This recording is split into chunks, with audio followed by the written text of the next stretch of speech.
Good evening সবাইকে। সবাই কেমন আছো? আশা করছি সবাই খুব ভালো আছো। অনেকগুলো দিন হয়ে গেছে আমি তোমাদের সঙ্গে কোনো ভিডিও শেয়ার করতে পারিনি। আমাদের এখানে জানো তো খুব ভালো রাস হয়, তাই রাসের ঠাকুর দেখতে গেছিলাম, ভাবলাম তোমাদের সঙ্গেও একটু শেয়ার করব। এই যে পুচকুসোনাকে মা বাবার কাছে রেখে তাড়াহুড়ো করে গেছি, আর তাড়াহুড়ো করে ঠাকুর দেখে রাত 9টার মধ্যে বাড়ি ফিরে চলে এসেছিলাম। এবার তোমাদেরকে বলি যে আমি কেন ভিডিও এতদিন ধরে শেয়ার করতে পারিনি তোমাদের সাথে।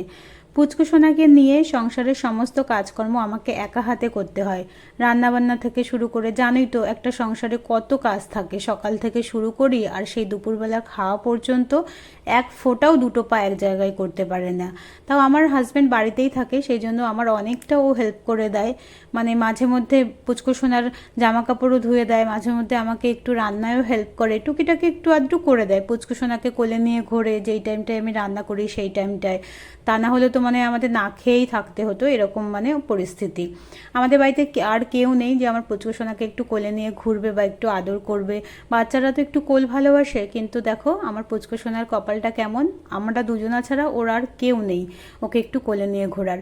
ওই আমার বাপের বাড়ি গেলে ওখানে তো অনেক লোক আছে, আমার মা বাবা আছে, আরও আশেপাশের অনেক লোক আছে, সেখানে গেলে পরে একটু সবার আদর পায়, সবাই ওকে কোলে নেয়।